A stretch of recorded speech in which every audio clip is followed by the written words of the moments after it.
All right, good afternoon, everyone. We're starting a few minutes late due to the Water Committee running its full hour.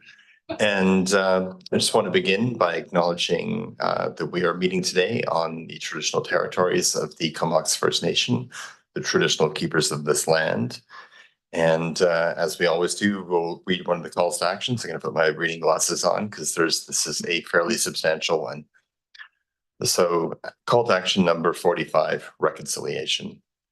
We call upon the Government of Canada, on behalf of all Canadians, to jointly develop with Aboriginal peoples a royal proclamation of reconciliation to be issued by the Crown.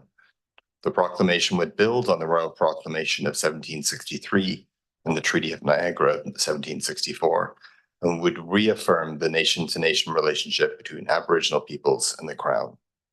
The proclamation would include, but not be limited to, the following commitments.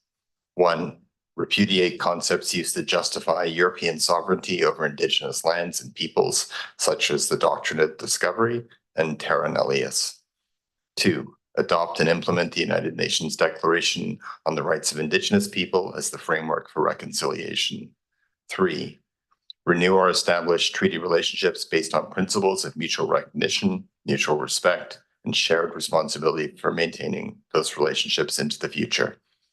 And 4, reconcile Aboriginal and Crown constitutional legal orders to ensure that Aboriginal peoples are full partners in Confederation, including the recognition and integration of Indigenous laws and legal traditions in negotiations and implementation processes involving treaties, land claims, and other constructive agreements.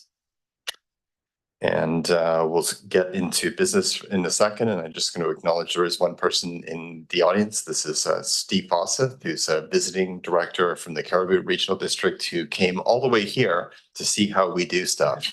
And I said, what else is bringing you to the island? He said, that's why I'm coming. So everyone be on notice. We're going to get it right today.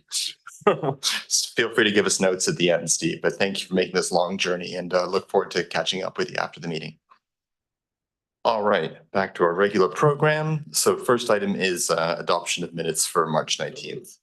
Second. Moved and seconded. Anyone opposed? And that passes. And our first item is a delegation from Dana Forsgren of the Comox Valley Situation Table. And I'll just hand it over to you, Dana. Turn on the podium light. There we go. Thank you so much. My name is Dana Forsgren, and I'm very happy to be here today to share with you a little bit about a new initiative in the Comox Valley called the Situation Table. I'm coordinating the table, and the table has been in effect for 9 months. It'll be 1 year in June, so it's quite new, but it's been a great project so far, so excited to share a little bit more.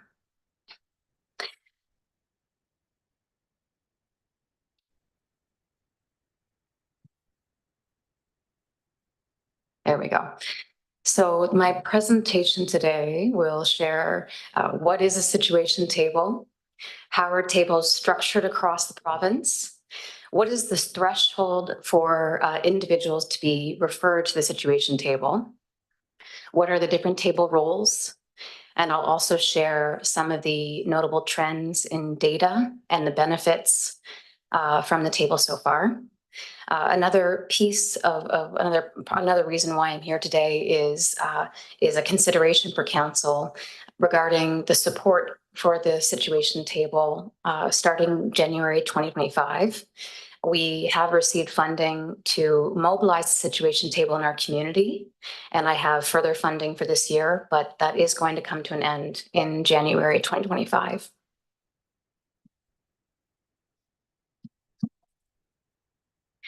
So what is a situation table? It is not an entity, but a meeting space, a collaborative meeting space for different sectors to come together and support individuals in our community who are experiencing very high risk, near crises or harm or severe harm. And so these sectors coming together are not typically interacting.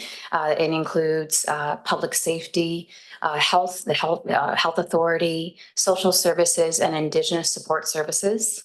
And this is to offer preventative support, rapid support to those who are experiencing high risk in our community. And this is also more of a wraparound approach to supporting individuals and removing barriers. The situation table, although it's new to our community, it's not new to Canada. It's been active in Canada for over 10 years. We actually have 33 active tables in BC and about 15 more being mobilized.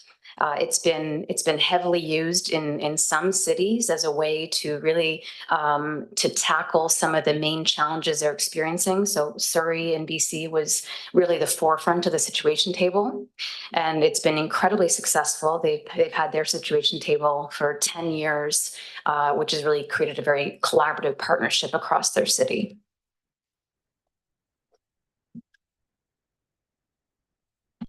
So this is a chart that shows how situation tables can be structured across the province. And you can see that some city municipalities have taken ownership, some RCMP, some nonprofit, and some health authorities have taken ownership.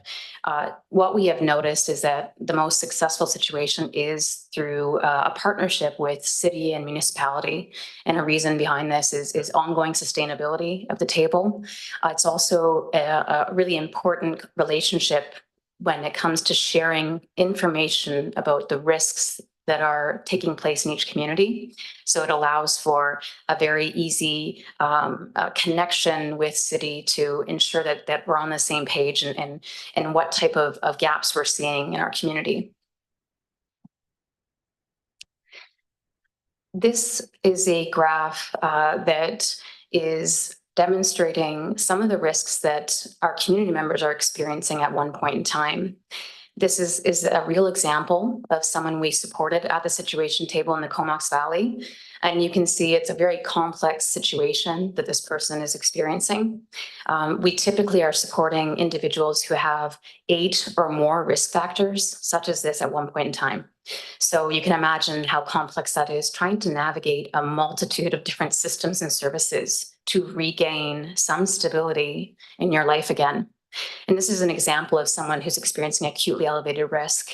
And so if this is the threshold that we're looking for when someone is going to be referred to the table and supported, is that you have a multitude of risks that are crossing over different sectors where you can recognize that there's a variety of barriers to that person.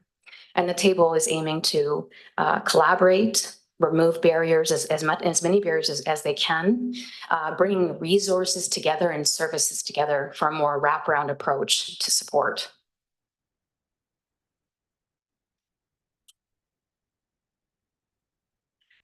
This slide is showing you our primary partners, our main partners at the Comox Valley table.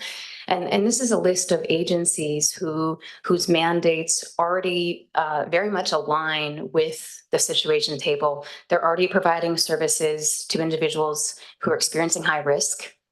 And so this is really just another tool to help and support those clients that they're working with.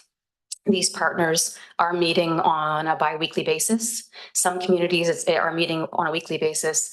For our smaller community, we're meeting bi-weekly. And there is a commitment that they are going to attend every meeting. At least one representative from those agencies will attend. We also have secondary partners, and this is open to the whole community. What we find is that for secondary partners, they might want to utilize the table on an as-needed basis. They may be supporting someone at risk who they can present at the table, or we may be reaching out to these secondary partners if we need extra support that is falling outside of those primary partners at the table. So some examples here are the Comox Valley Emergency Management Services as a secondary partner, Lush Valley, KFN, Comox First Nation, and there's quite a few others. Senior Support Society is regularly a secondary partner that we are in contact with. So this is really expansive, this list. We really want it to be an inclusive space. We want people to be able to utilize this as a resource in the community. We're also working to create a systems leaders group, and this is still in process. There's been quite a bit of turnover, but we're working towards this now. And this is a group of upper level managers, senior level managers and leaders, city representatives. This is really to come together on an annual or biannual basis to look at the trends in data, at the gaps in our community and our social services, and the system issues that we're all experiencing, to try to come up with steps to address these gaps as a community. So I'm going to start telling you a little bit about the trends and data that we're seeing. And this is only 9 months so far, but it will start to, I think, over the next year, really demonstrate some of these main gaps in our community when it comes to preventative social services that we can start to supporting some movement to make some other services available. So we have some very obvious trends and the ones that are persistent that we're all aware of is poverty and housing and substance misuse. Some other very common risk factors that we're seeing are unemployment. Crime victimization has been one that's come up where people have really they don't have the next steps to support if they've had crime, victimization related to assault and physical health concerns. This is also showing top referring agencies. So we can see in this chart that emergency type services are the top referrers at the situation table. And the table acts as a really good way to facilitate communication with social services so they can ensure that those who are at risk have next steps of support.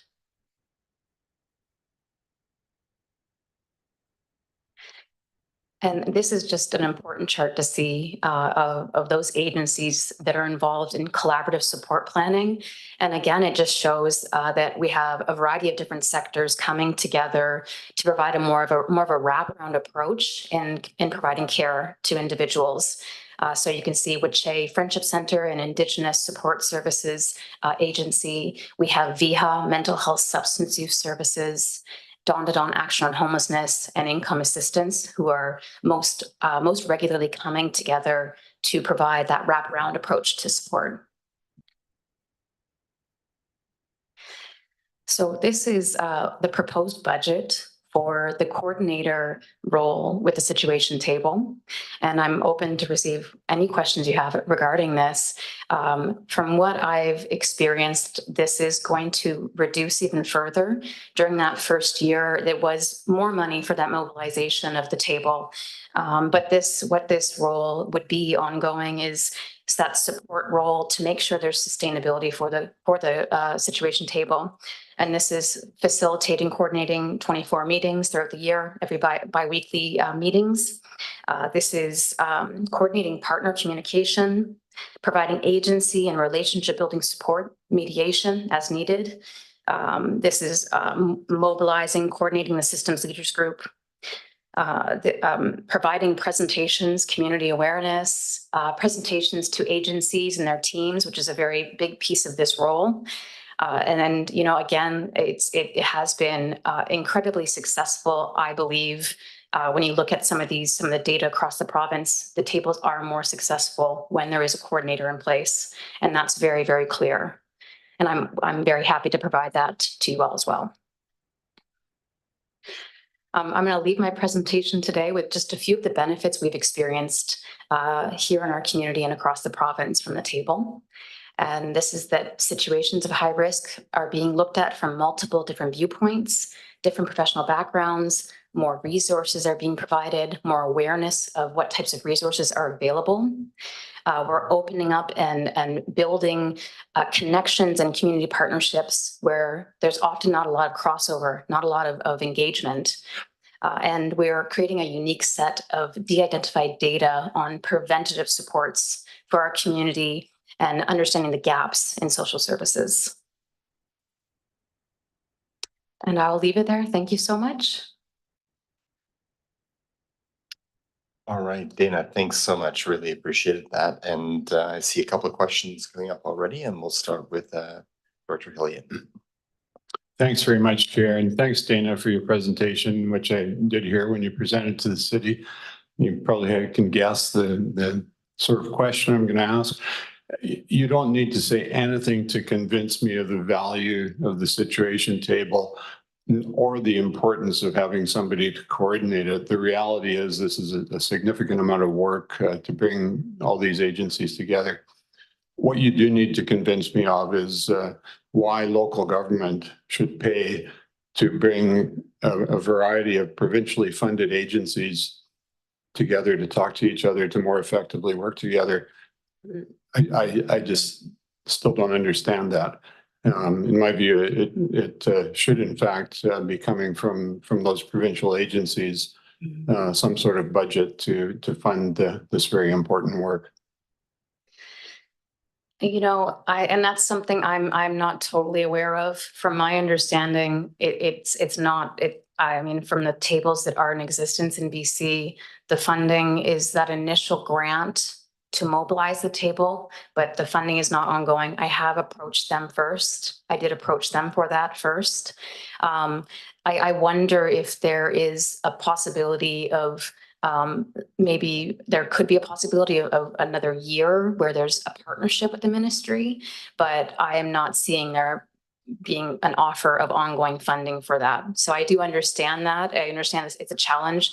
Most cities have been doing this off the side of their desk, which is why I think this is a bit of a new situation for coordinators coming into the picture, is that this is typically a job that's off the side of another role of the city. It's often connected to a community safety development officer or another city staff person. So and this is the interesting thing I've found is that there wasn't a lot of understanding of even the budget behind the coordination. And so but it's often, it is absolutely being often done by a city staff person who is, there's still a cost associated with that, from my understanding. Yeah. Yeah, and just to be clear, I think this was originally funded by Public Safety Ministry. But what I'm suggesting is that each of the organizations involved, whether it's RCMP, health, whatever, you can go down the list. Surely they all could make a contribution to make this happen. That's we don't need to debate it, but those are just my fairly strong views. Thanks very much.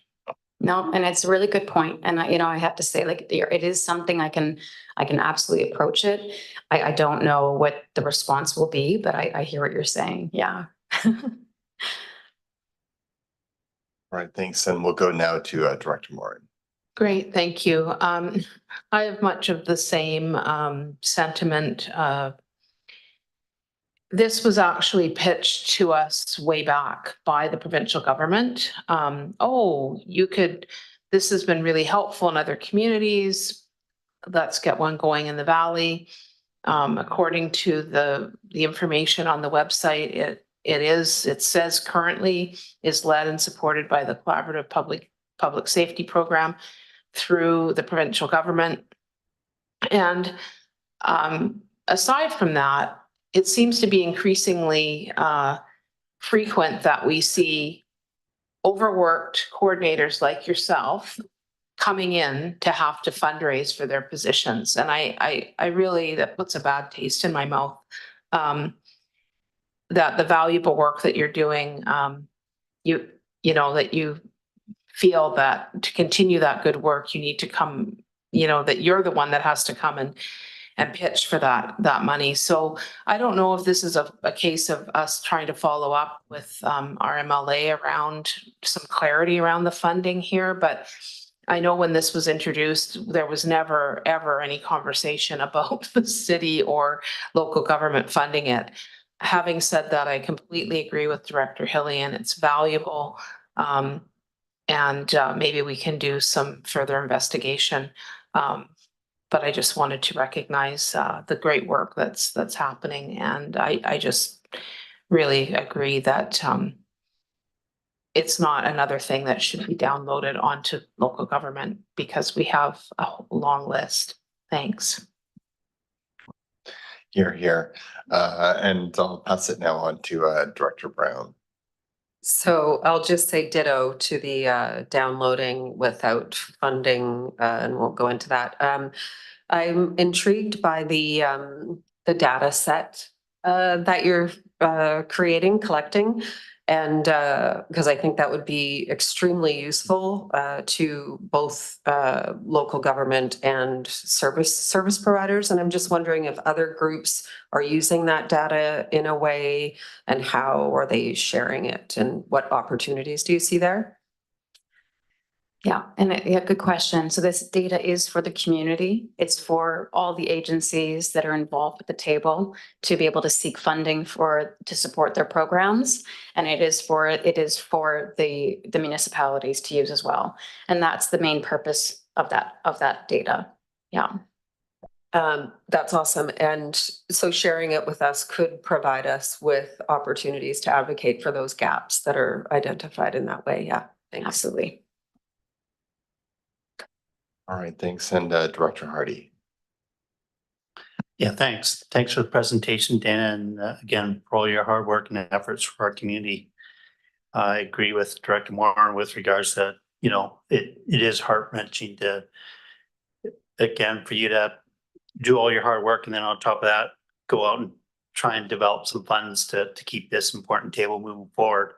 I am just wondering, again, and my other comment was thank you for herding the cats, because again, based upon your presentation, there's a number of different tables that you need to get into the room at the same time and try and get everybody paddling in the same direction. So again, thank you for that.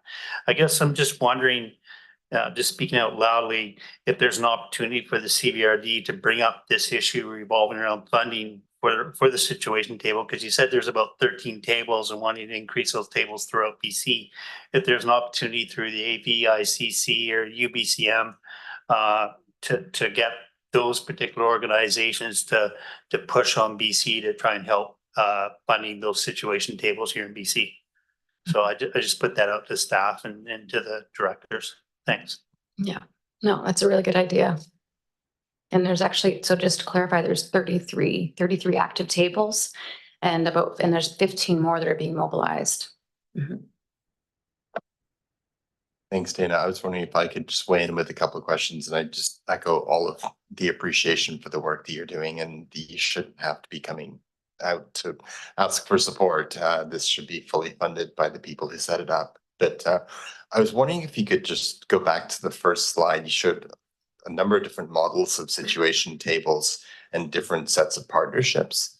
It's the next one after this one here. Mhm. And I'm wondering, are those partnerships simply because the situation table isn't an entity? It has to have a flow through for someone to provide funding? Or do any of these, do the entities listed here, do they actually provide funding? Because I find the last column, which behind Talking Civic Room, it says, I think it says health partnerships. Mhm. And I couldn't help noticing that in your presentation, when you talked about partners who were involved in planning, the one partner who's involved in more than any other was VHA in 69% of cases. Mhm.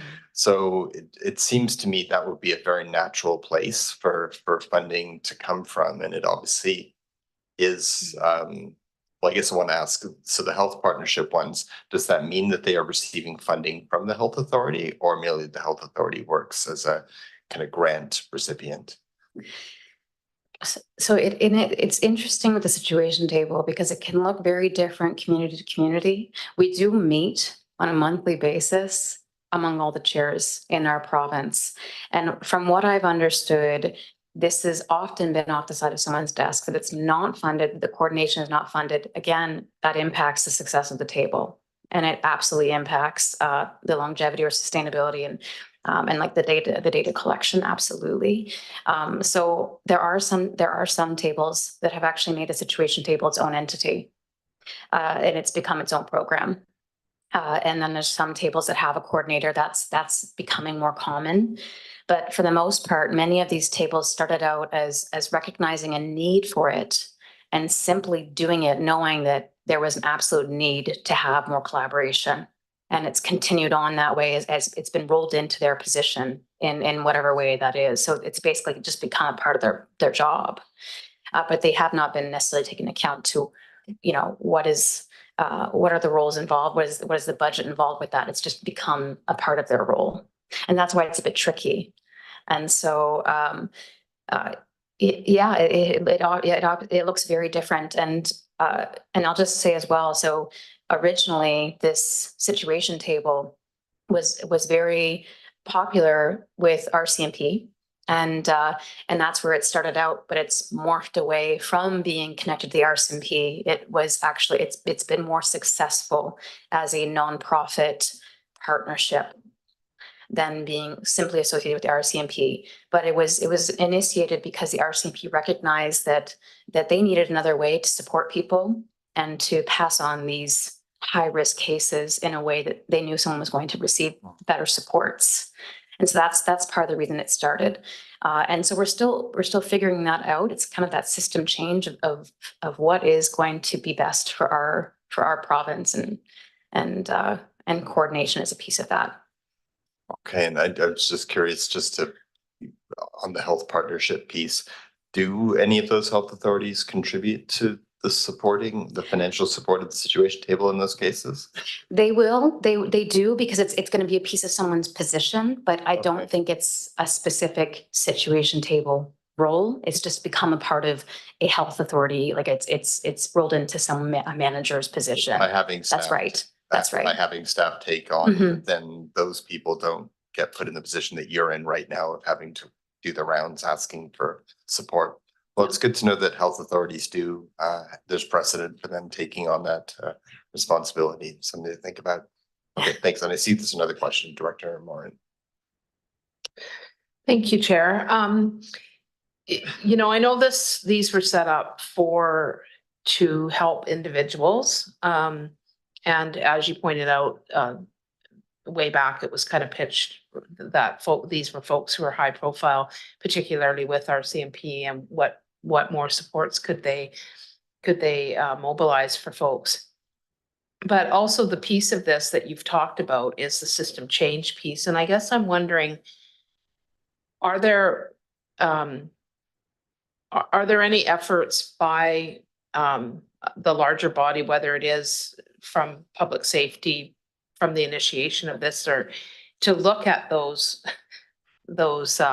inadequacies in the systems and how they speak to each other? Because in a way, it's like we've got individuals that we're helping with all these different folks at the table, but until we actually look at how we're going to change those systemic issues, then we're going to continue spinning our wheels. So I guess I'm wondering if that is a part of this, or if there's anything that you can speak to.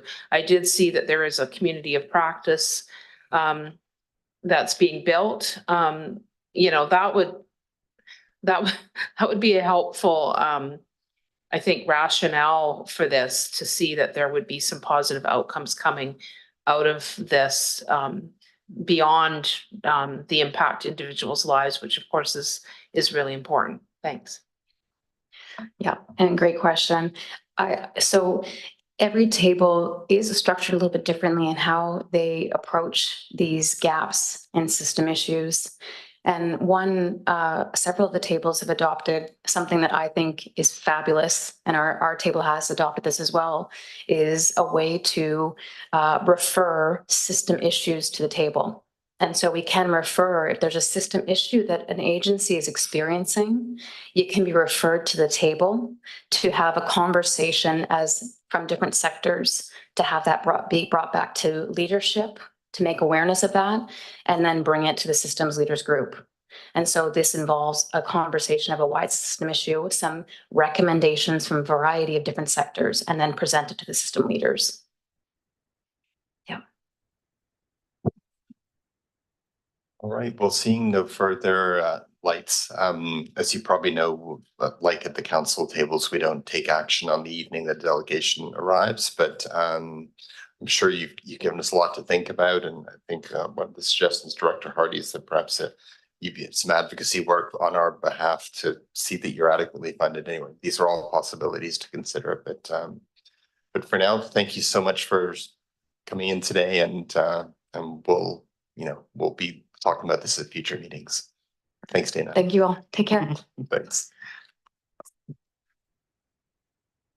Okay, so we're now moving on to reports. So we have Electoral Area Services Committee minutes for March 19th for receipt. Okay, any opposed to receipt? And that passes. And on to a more substantial one, the Regional Housing Needs Report 2023 update. And thank you in a second. Perfect. And I'll pass it over to staff. CAO. Great. Thank you, Mr. Chair. Good afternoon to the board. Alana Malali, our General Manager of Planning and Development Services, will be introducing the staff report, and we do have a guest to also present on the housing needs report. Alana, without further ado, I will turn the microphone over to you.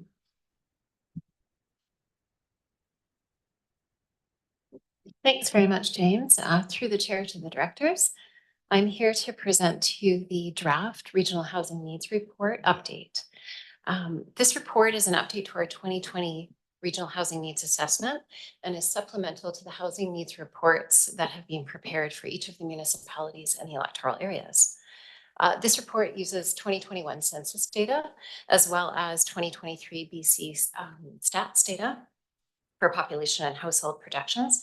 And additionally, data sources include BC Assessment, Canada Mortgage and Housing Corporation, AIR DNA, and the Housing Assessment Resource Tools prepared by the University of British Columbia. Note that the population and household projections are produced by the province using a standardized methodology that is based on fertility, mortality, and migration. And then we use that baseline projection to model for other variables such as development potential enabled through zoning. We're presenting this report today in draft so that we can use data for some of the important work that we have going on to fulfill some of your strategic priorities, such as our regional growth strategy, housing action plan, the homelessness assessment, needs assessment and plan, as well as the housing direct action feasibility project. And final reports will be presented to you once the province has released their finalized methodology for projections. And we're expecting that later this year. This report and the individual community reports provide us with a whole lot of data so that we can analyze and use the data as the basis for policy and action planning. There is, of course, a legislative requirement to prepare these reports now and to consider these reports and their findings in development approvals, as well as in the preparation or amendment of official community plans.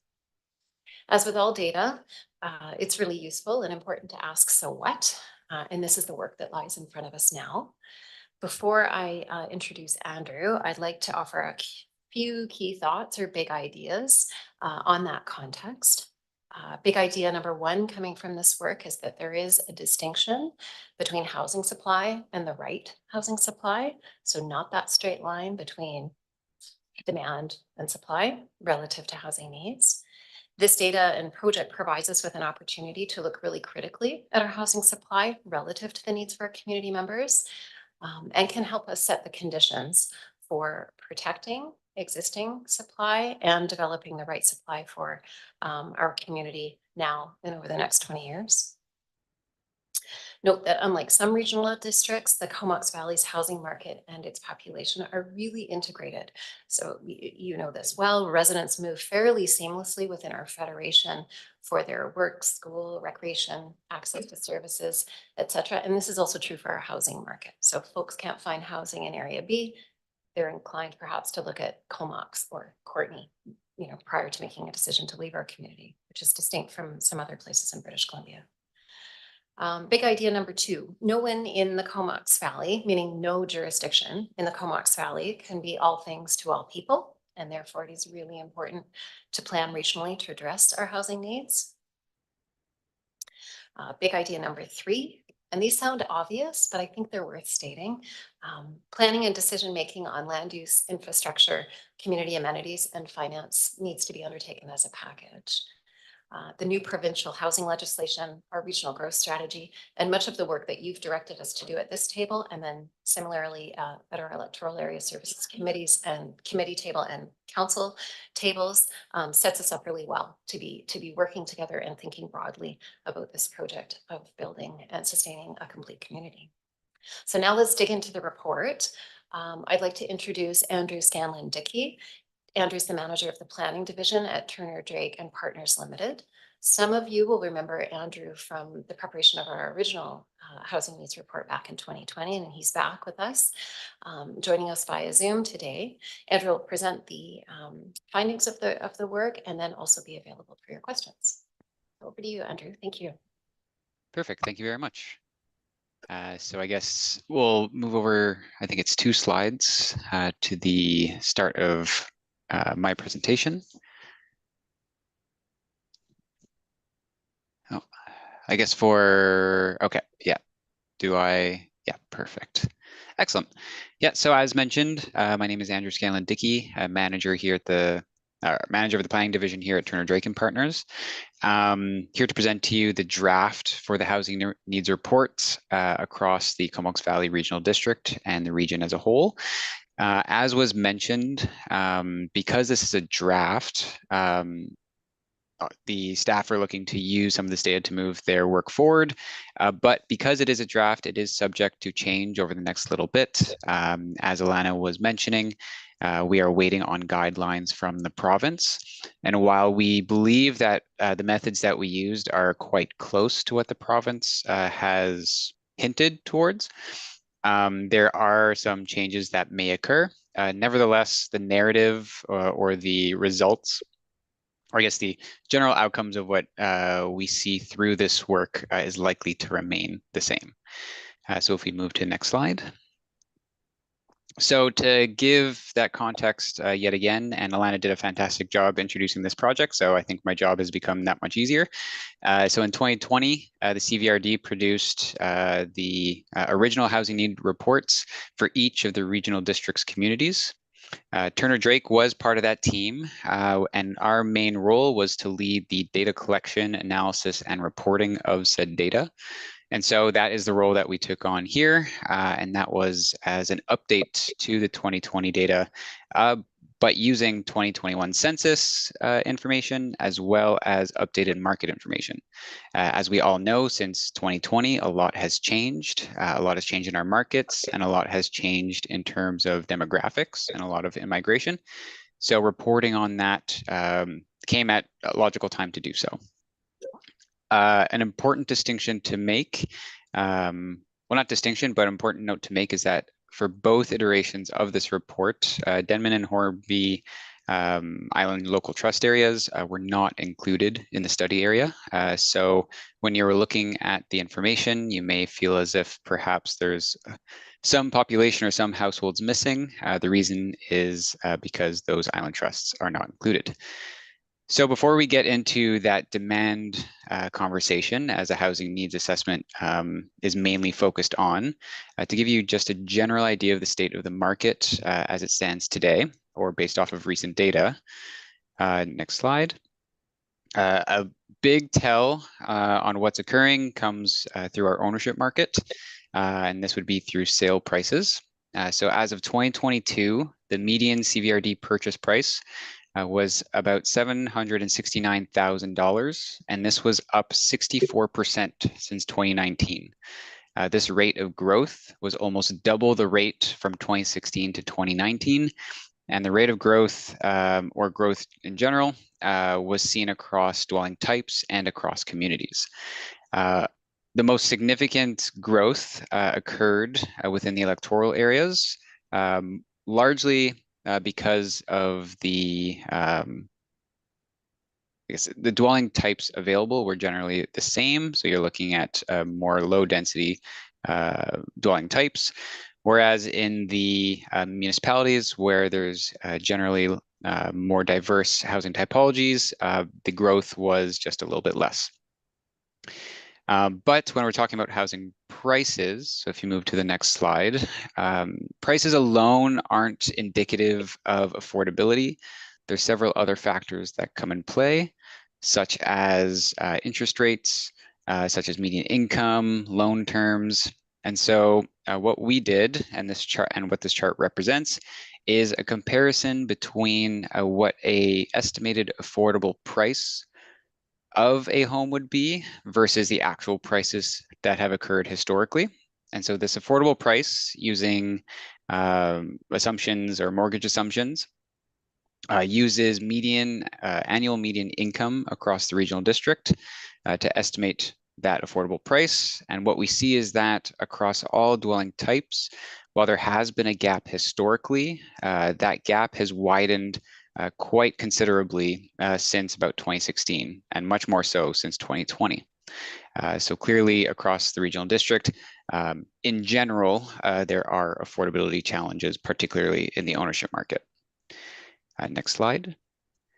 When we're talking about renting, a big indicator about the health of the rental market is vacancy rates. And when we're looking at the urban areas, vacancy rates have remained unhealthily low. And this has been the case actually since about 2013.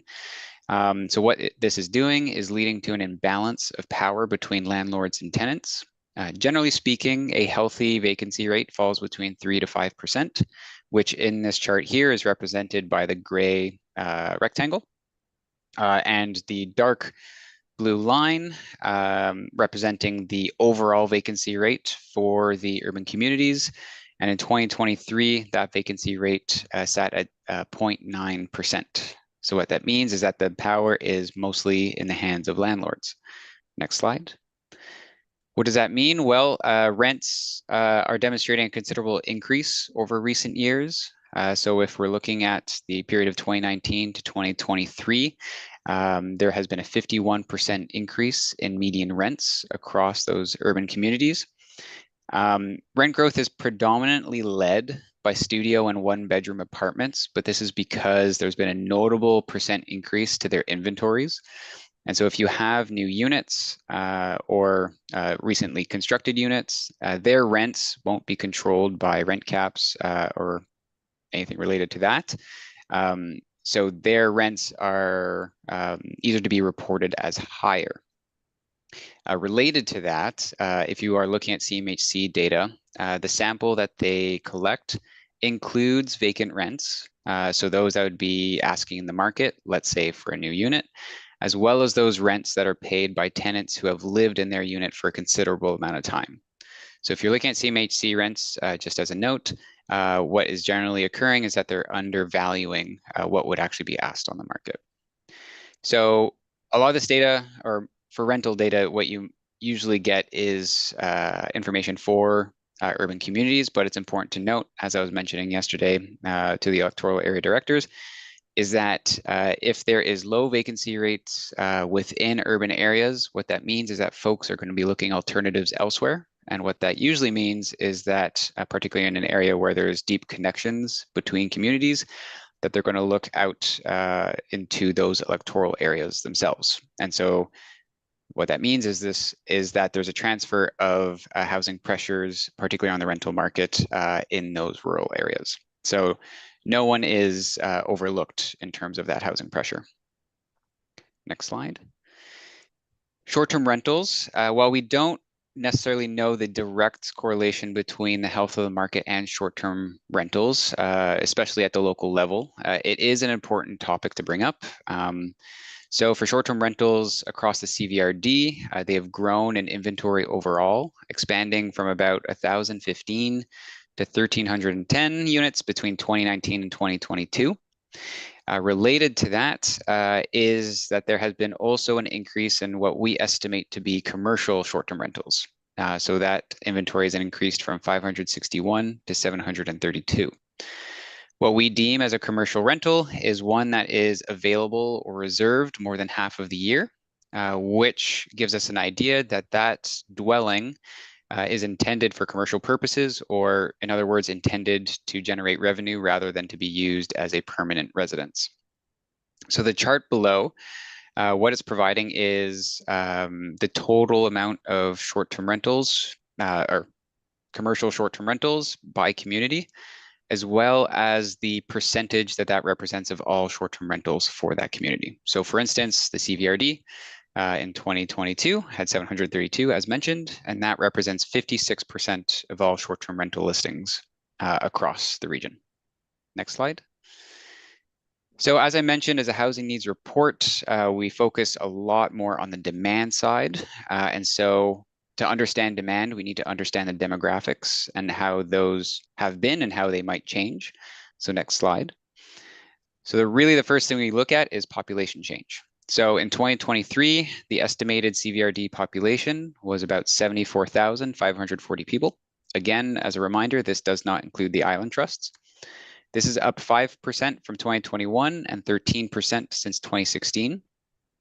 The provincially produced projections that Alana was providing information about suggest that the total may grow to about 101,460, my apologies, by 2043, which is an increase of 36% and is equal to about 26,900 new people over the next 2 decades. And what you'll see in the chart below is that there's growth anticipated across all communities of the Comox Valley Regional District. Next slide. As we see population change, as we see population change, so too will we see change in households and total households. In 2023, the estimated CVRD household total was 32,065. Again, up 5% from 2021 and 13% since 2016.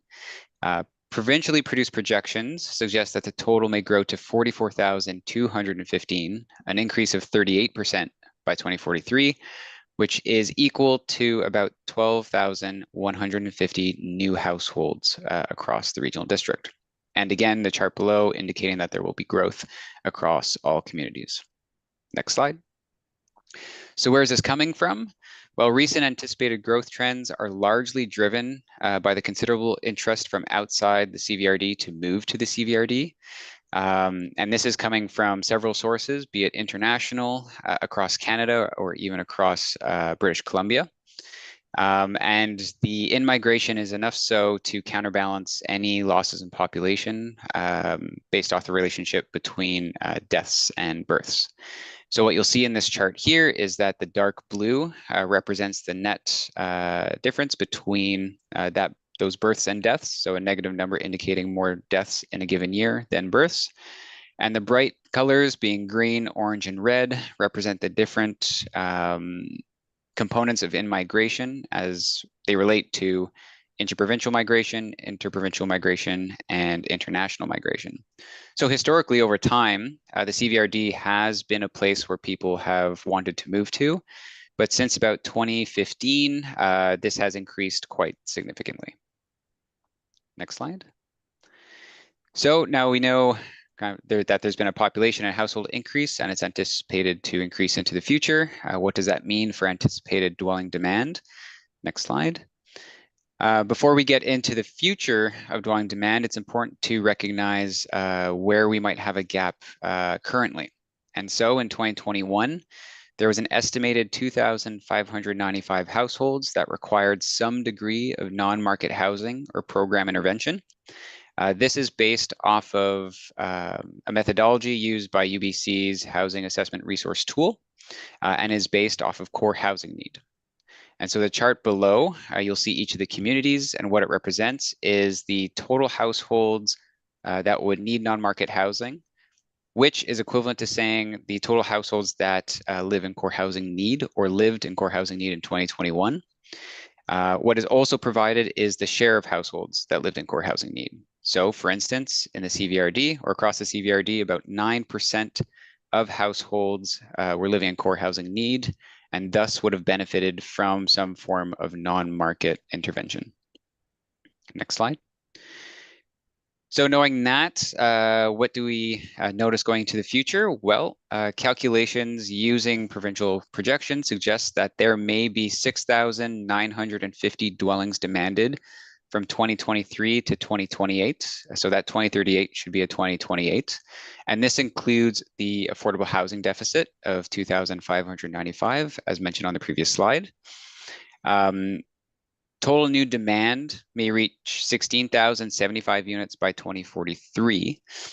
So this is representing considerable increase over the next 2 decades. And based off the chart below, you'll see that those increases, much like population and households, is anticipated to be occurring across, or anticipated to occur across all of the regions or all the communities across the regional district. Next slide. A requirement under the legislation is that we report on future dwelling demand in regards to how it distributes across dwelling size. And by dwelling size, it refers to the number of bedrooms. And so our calculations indicate that there may be about 41% of units demanded that could be in the form of studio and 1-bedroom dwellings over the next 2 decades. This is because there is a demographic shift towards more single person, roommate, and senior households, where their minimum requirements in terms of dwelling size is lower than what you would see for families. However, while affordability and decreasing household sizes skew demand towards these smaller dwellings, there could be sustained demand for 4+ bedroom units over the next 2 decades, representing about 20% of new dwellings. So the table below provides you with the incremental amount of demand that may be needed at certain periods of time and how that might distribute over the different dwelling sizes. So for instance, 2043, as mentioned, since 2043, as mentioned, we may need 16,075 units, or may need to meet the demand of 16,075 units, of which there may be a demand for 3,490 4+ bedroom units. Next slide. So next slide after this as well. So Alana got into much of the takeaways from this work and actually went into more detail, which is incredibly, I'm thankful for that. But what we see as a little bit of a repeat is that clearly prices are dramatically increasing. But while the increase can be largely attributed to local supply and demand dynamics, a notable portion is also due to factors outside of community's control, such as things like interest rates, inflation. Much of in-migration is actually outside of a community's control as well. But what is largely within the control of communities is their capacity to be flexible in the provision of several forms of housing. And so allowing broad forms of typologies increases opportunities for the market to add inventory, helping to slow down price pressures. However, what is important to keep in mind is that regardless of how much is built, there will continue to be many households that cannot afford market housing. And so non-market interventions are increasingly necessary to equitably house residents. And furthermore, as Alana was mentioning, each community, because they are so connected, doesn't have to work within a silo. So they don't need to each individually work towards those numbers on their own. Instead, achieving housing goals regionally means that there should be a regional approach to doing so. And so with that, thank you for your time today, and I open the floor to any questions. Great, thanks very much for the presentation, Andrew. And I see Director Arbor. Thanks, Chair, and thanks, Andrew. This is even better the day after. So, yeah, it's. I mean, it's interesting. I went back to the initial regional growth strategy for 2010, when we were sitting at 63,000, and it projected us to be at 88,500 by 2030. So that's 15 years ago. And now it looks like with your latest projection, we'll be at 88,500 in 2023. So we're actually lagging a little bit compared to what was anticipated in 2010. And I think what your report really highlights is really what's impacting people. So, okay, so there was a gap where there was not a lot of housing being built, particularly from 2010 to about 2018, 2019. We have seen a huge wave of construction. But what is really hurting our communities is that we're really, what I call it the Mediterranean trend, which is we are a region that's desired by the entire world and people are moving here. And so you have people that can move here with tremendous assets, and that's putting huge price pressure. We don't have the jobs to support the prices. We don't, so we're becoming like the Mediterranean, where you have really high prices and low wages, and somehow communities try to figure it out. So all your report does on the overall for the region for me is confirm that the direction we took as a board last year is the right one, is to work towards a housing authority that creates dedicated affordable housing stock so that people that are not asset rich or rich can continue to afford to live here and provide services to others.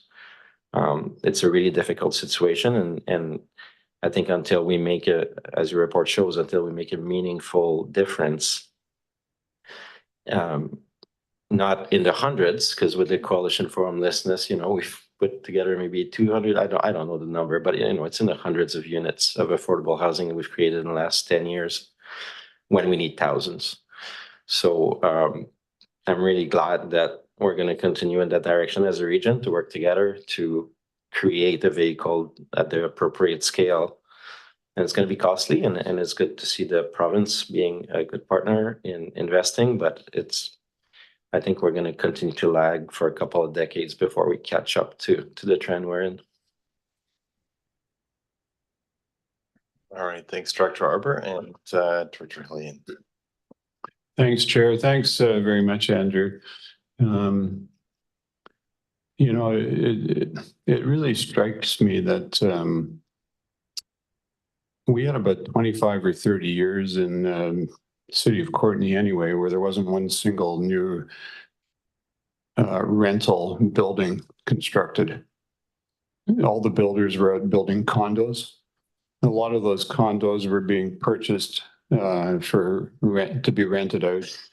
And so gradually we saw available land eaten up by condo development. Well, then all of a sudden the market changes, and we start to see a lot of rental buildings going up. But that seems to coincide with that period where we also see like 80% and 111% increases in the rents for studio and one-bedroom apartments. So that, that seems to defy the laws of supply and demand. The more rental accommodation is available, the more expensive it becomes. Now, I realize that construction costs and other factors obviously influence that. But does your data confirm that essentially the more housing we've built, the more expensive it's become? So I wouldn't say that is what the data is indicating per se. What's really difficult about the Courtenay kind of population center is that because the vacancy rates have been so low for so long, there's been the sustained buildup of an imbalance of power towards landlords. And it's not necessarily that the supply is increasing that's causing an increase in rents. It is that because the supply is increasing, that means that there's more units that can now take advantage of higher rents. And that's because of that vacancy rate. So through supply and demand, if we were to build enough over time, then there should be that movement towards the healthy range, and then those annual increases in rents should start to taper down.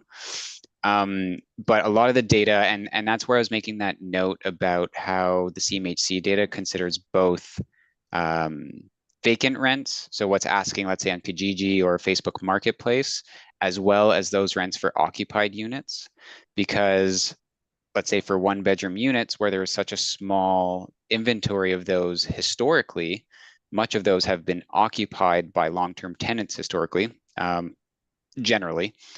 But that new influx of new units and those new units that now command higher prices because they aren't rent protected, those increase that inventory significantly, and also because that inventory was quite small. So it's also starting from a small number. So 111% isn't necessarily saying 1,000 to 2,000. Nevertheless, I see where the point is coming from. It's like, yeah, we're building housing. And so what might be the point of building housing if it's just going to make it more expensive? it is that iterative or incremental step towards creating a healthy market, but still to create that healthy market requires a significant amount of construction. And based off of the vacancy rates, that hasn't been, I guess they haven't been increasing so far. So it would need more intervention. Yeah, thanks. So we actually had a presentation about 6 or 7 years ago from a fellow who was proposing a European model, which was essentially to build so many apartments at the same time that you created a massive stock that provided that lowered the vacancy rates and therefore lowered the rates. And of course, you know, we as a municipality didn't have the ability to do anything about that. And despite the increasing resources that the feds and the province have put into housing over recent years, we've still never seen the mass scale that we need to really make a dent in this problem. So the other thing I was interested in, and I'll finish, Chair, was your upzoning case studies, and it seemed that the results are not yet in completely, but Auckland was the one that seemed to have some success to demonstrate. Did you want to give us a couple of quick pointers on lessons learned there? Sure. I'll see what I can remember from that section of the report. So we did a little bit of a review of some case studies across, I guess, internationally about how they progressed with upzoning. And this was in relation to Bill 44 that came into place. And so what we found, at least through those case studies, is that while there was a mixed bag of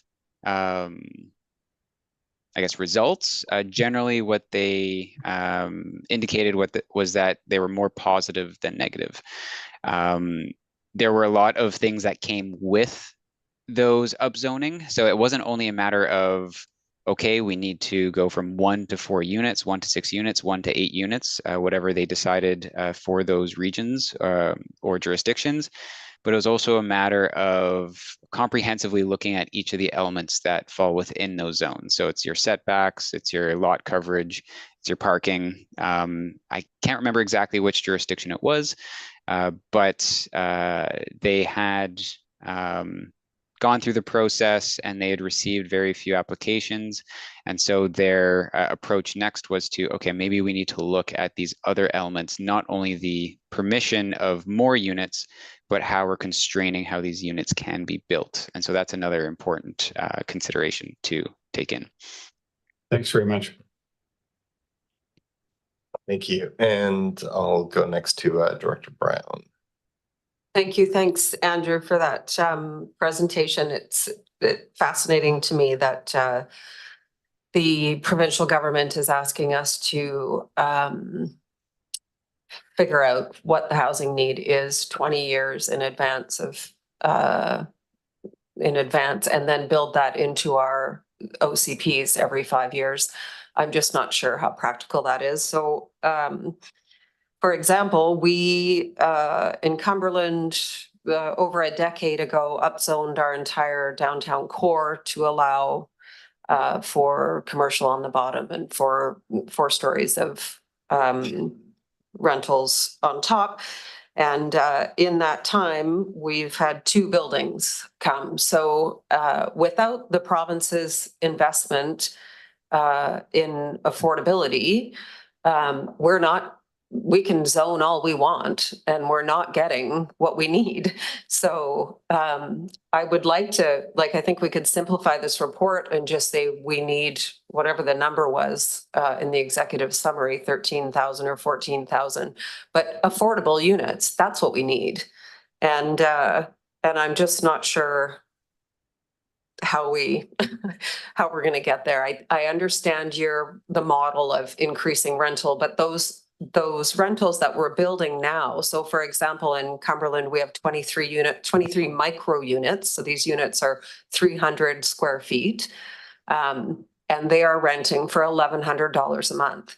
So I can't see anything affordable about that. And the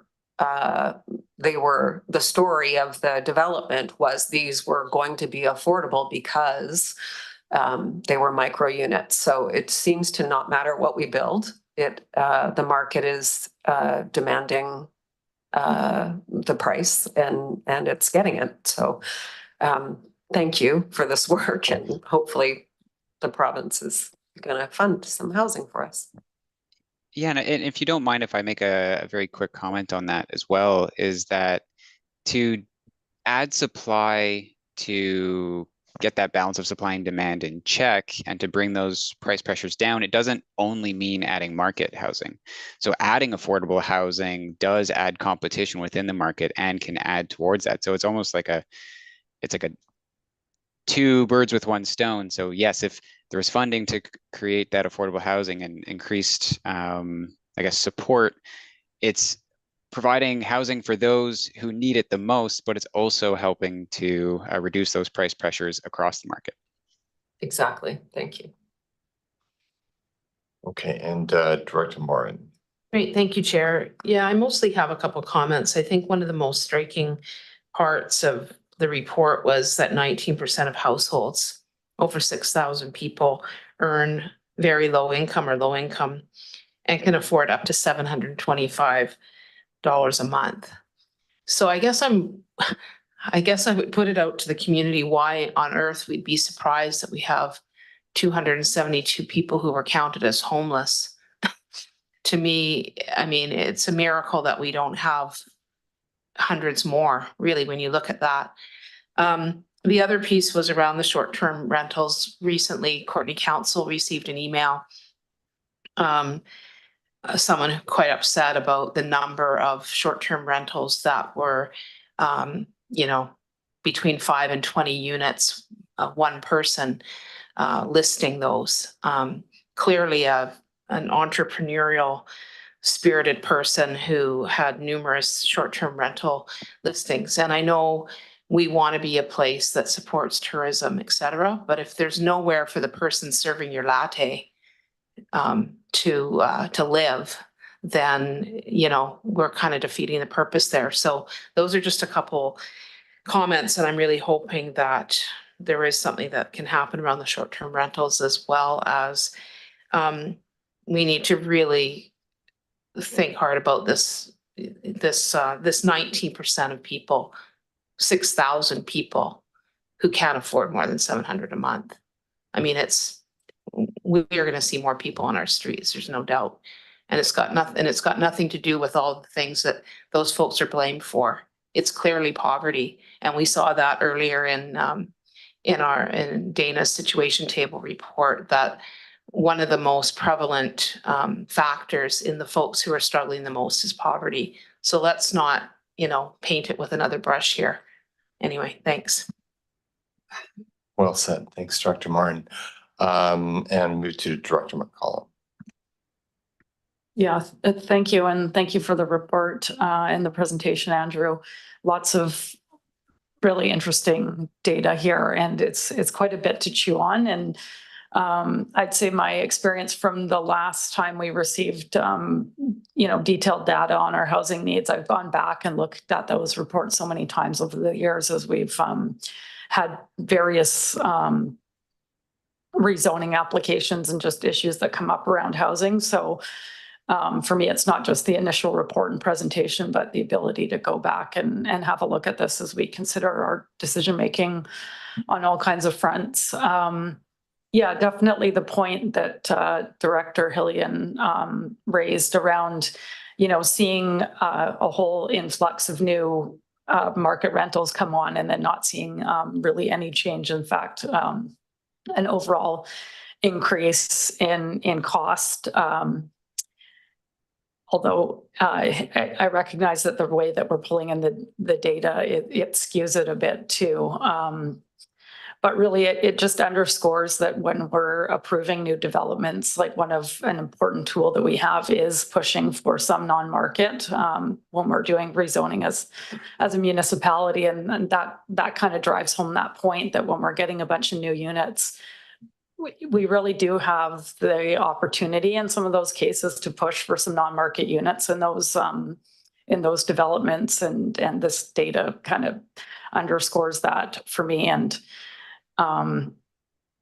maybe one of the unfortunate contradictions of all of the new legislation that the province is introducing to try and improve supply is also removing municipalities' negotiating tool in terms of rezoning, because we're going to have a lot less we're going to have less rezonings, and then we're going to lose that opportunity to make those requests when we get new development. So it's a work in progress, I think, a lot of this stuff. One question I had, because I know it's something that I've gone back and looked at in the last housing needs report, is the anticipated demand. And it looks like maybe the table that you provided is slightly different than the one in the report, because I don't think we got the 4th bedroom column. And I guess my question is around using that for decision making. I can really see looking at the 5-year horizon, because I mean, we're always kind of dealing with the immediate need. And I guess I'm a little bit lost on how we would use data points more than 5 years out when we're kind of looking at what we want to promote as a community. I know I'm thinking back to the last big rezoning we did, and we are ensuring that there was going to be a range of units being developed in that rezoning. And I don't know if you can lay this out for me, but like what exactly, or how would we use kind of those further out projections in our role as decision makers in this realm? Sure, and I might ask Alana to step in on this as well, because she would know more about the local context. But yes, you're right.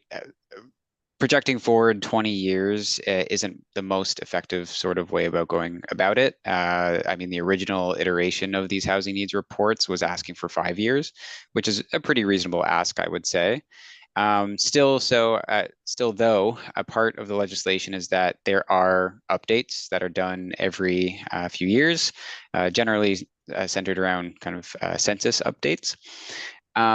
So it's at those times where it's the course correction occurs. But those 2043, like in the 20 years time, I wouldn't focus so much on the distribution of the dwelling sizes per se, but more so that number, and that gives the target you should be working for in terms of what zoning capacity you have, or the capacity of your zones to meet that demand.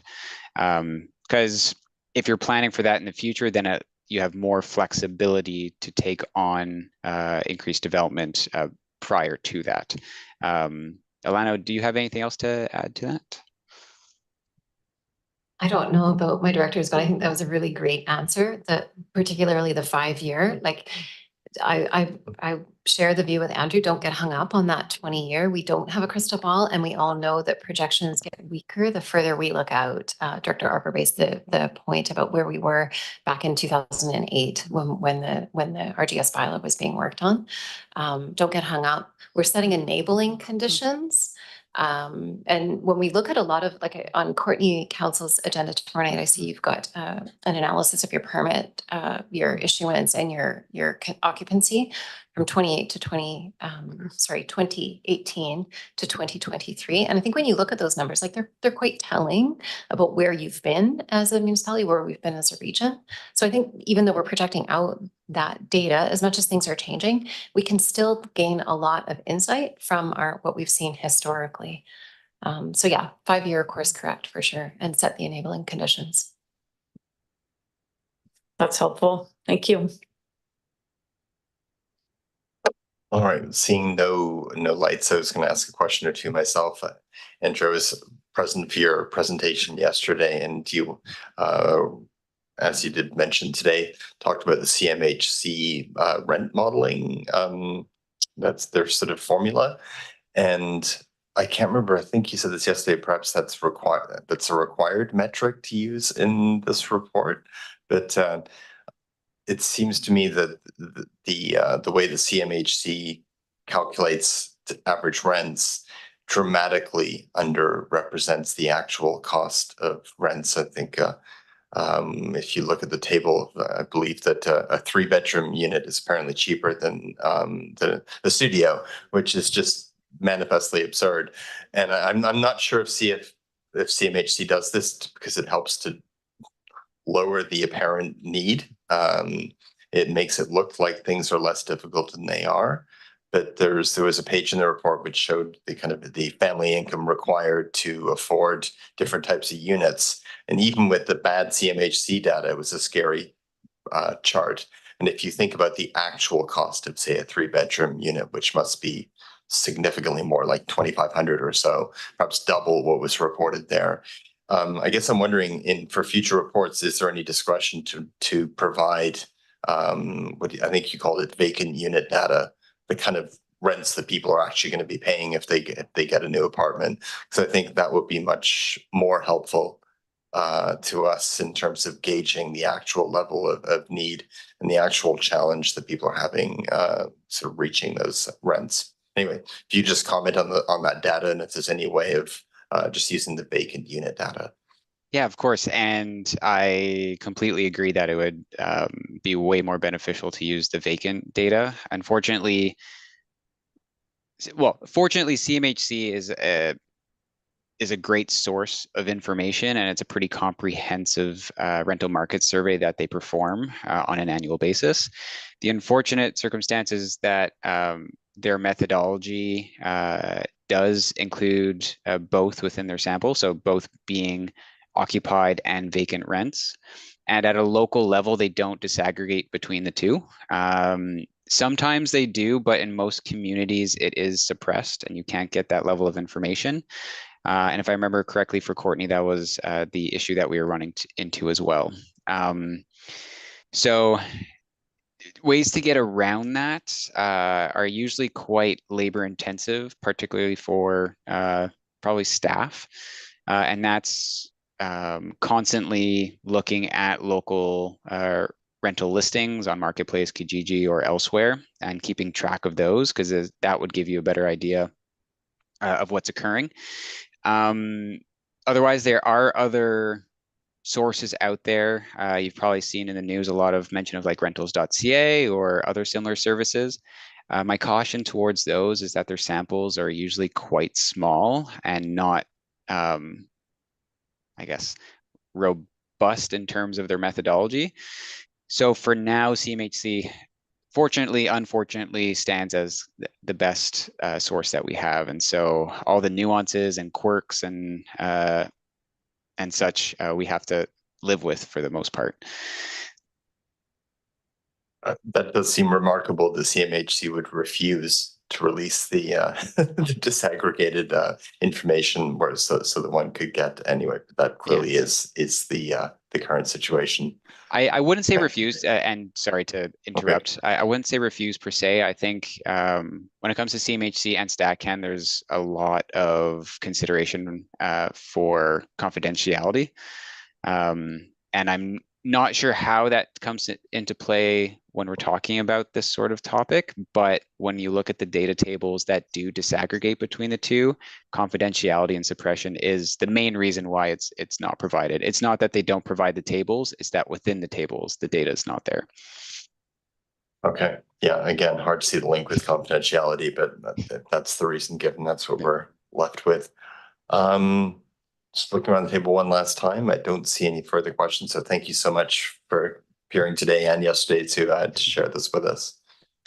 Thank you very much. Thanks, Andrew. And so that was for receipt. So we'll just dispense with that motion. Anyone opposed to receipt? And there was a recommendation. Moved and seconded. Anyone opposed to the recommendation? Seeing none, that passes. And next is the Bainstown Community Facilities Amendment for receipt.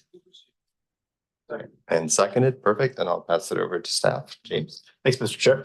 Jake Martins, General Manager of Corporate Services, will be introducing this fairly brief staff report, and then we can support the discussion for the directors.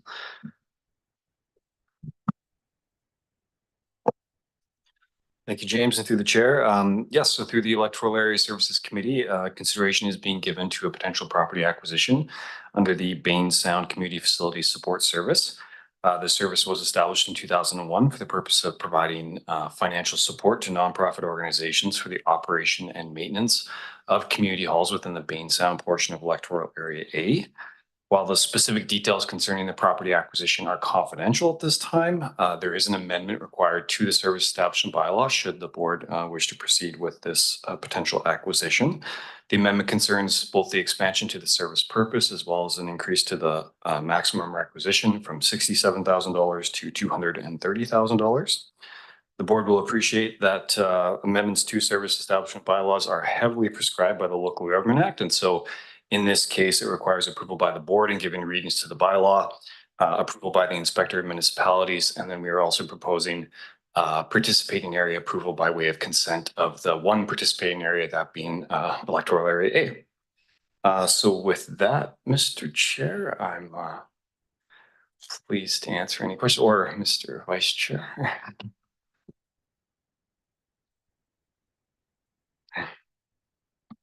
I think the chair just stepped out, but Vice Chair Kerr, if you wanted to.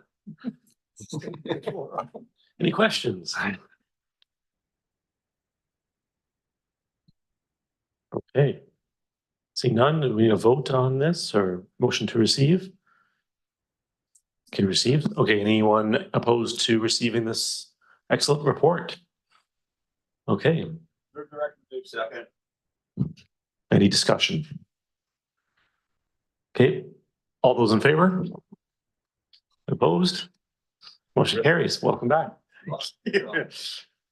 That really was a short item. My apologies. Okay. All right, and thanks very much, Vice Chair, for literally leaping in there. So we're now on for the policy, the acting and succession planning for the CAO position, policy for receipt. Moved and seconded, and I'll pass it over to our CAO. Thank you, Mr. Chair. Just a very quick report, as you can see. The report includes the two attachments. One is the current policy that speaks to the CAO succession plan. And then the second attachment is a proposed update to that policy.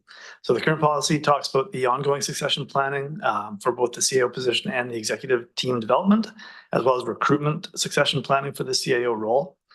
Updates to the policy would give effect to some additional consideration around times where planned or unplanned CAO absences occur, duties for acting and interim CAO, as well as describing the rates of pay and giving that authority to the board.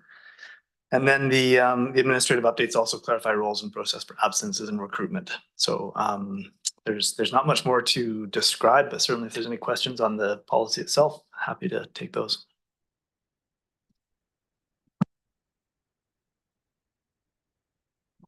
All right. Great report. No questions at all.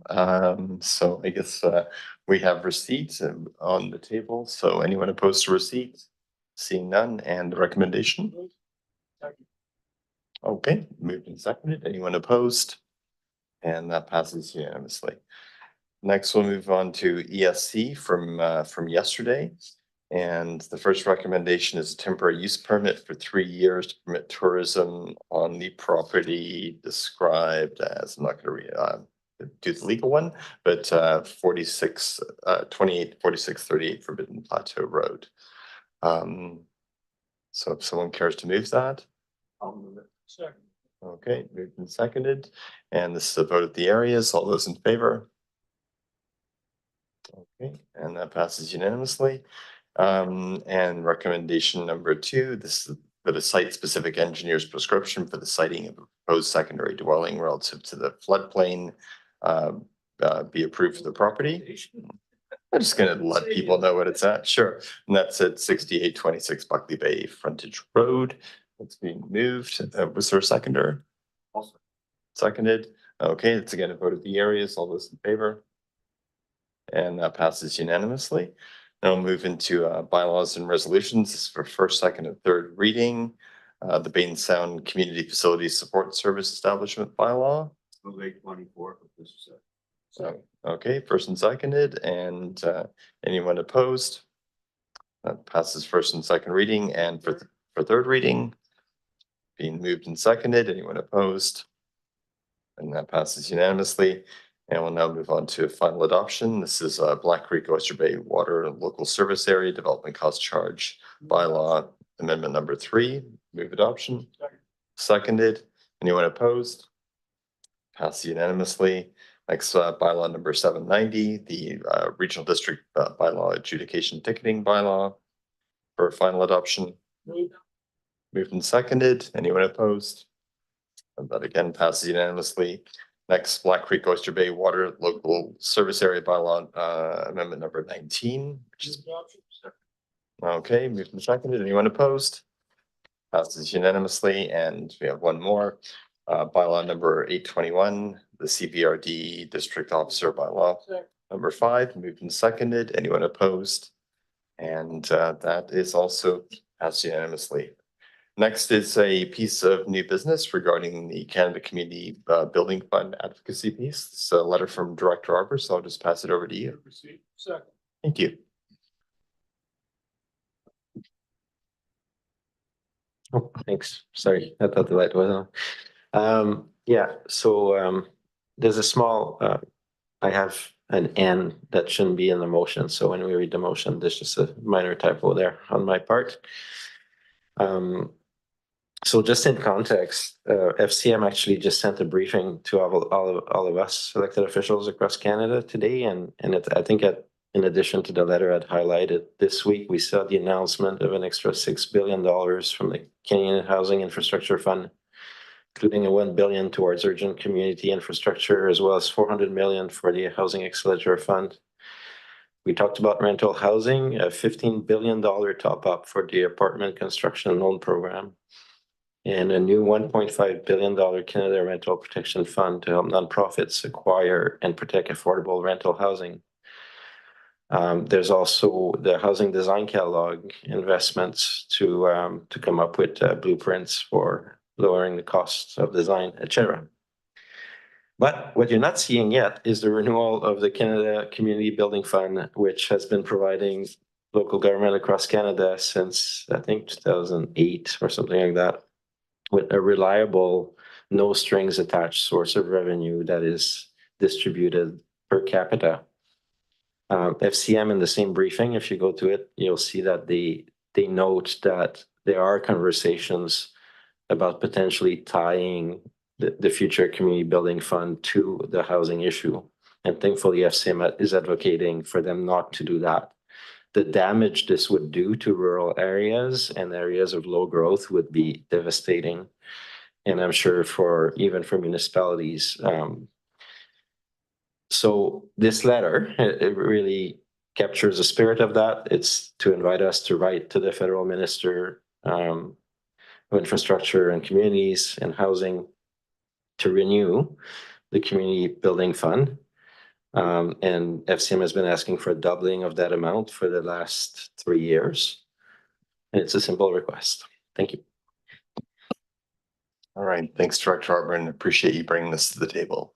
Director Grieve. Thank you, Mr. Chair, and through to Director Arbor. What's your gut feeling on this? Do you think that this has been driven by the current government? And what is the test the waters of FCM? Other communities out there, especially the rural areas that we represent, are they? Do you think that they're as concerned?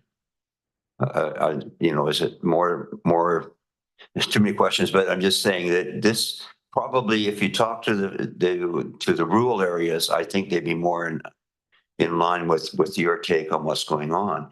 But do you feel that the temperature out there is pro or against at this point? Yes, I don't know. I actually, all I know is that the FCM policy, which is driven by our local government, is very clear. We want to keep the CCBF in the current form that it is. So that's supported by the Big City Mayor's Caucus, by everybody, by the associations. But at the same time, I think at the staff level, even I was on a call, I can't remember which, but the UBCM president was that, UBCM president, CEO was there. And he didn't seem as concerned, but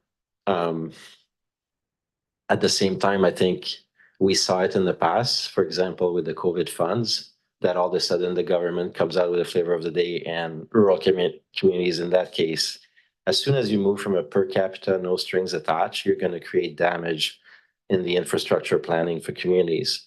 So, you know, we have, even at the CVRD, we have a number of projects that are counting on those funds, whether it's a fire hall on Denman or whatever it is. This is an area that will see zero growth. If I can't assign the $1 million of community works we're planning for that project, the project may not happen at all. And so it's a serious concern. I haven't heard as much noise, but yeah, I'm just providing more context. I don't have a great answer, actually. Thanks, Director Arbor. I'd echo the same from conversations I heard. I think that communities of all sizes, including municipalities, were very concerned about seeing the Canada Community Building Fund, the possibility of it being their discretion being fettered so that it all had to be directly housing related. I think that was seen as a concern by everyone. So do you want to follow up?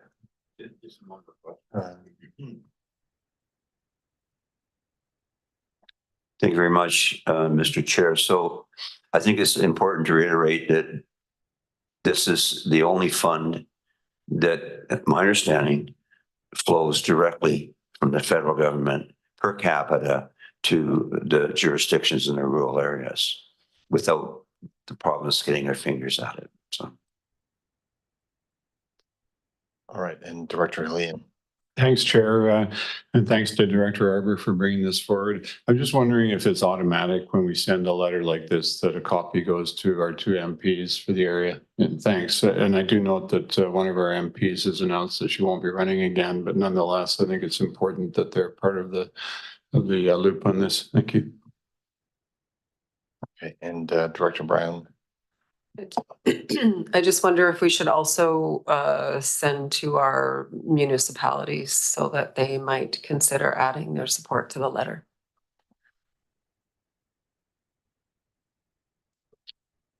I guess Director Arbor, this is your requested action. Is that something you'd favor? Okay. Okay. All right, seeing no further comments, so we have a requested action. I think we were on receipt, so anyone opposed to receipt? Seeing none. Director Arbor, did you want to speak again on that? Yeah, thanks. I'll just move the resolution, and to make it clear, while removing the N, I saw that's already in process, but and copying our 2 MPs and our municipalities. And if the board agrees, I would like to add and UBCM, because that's just thought they're in the middle of negotiations as well, so they have that awareness. Thanks, Director Arbor. Would you also be interested in adding the shadow housing minister, the MP Atchison for the Conservative Party? Okay, just keep making carbon copies of this. And in relation to the municipalities piece, there's a notice of motion for tomorrow's coordinated council meeting for a similar resolution put forward by myself. And Director Grieve. I think in addition, this isn't part of the motion itself, but I think in addition, those of us who are traveling to ABICC this weekend should be pressing our colleagues there to do a similar strategy. I think this is important. Great suggestion.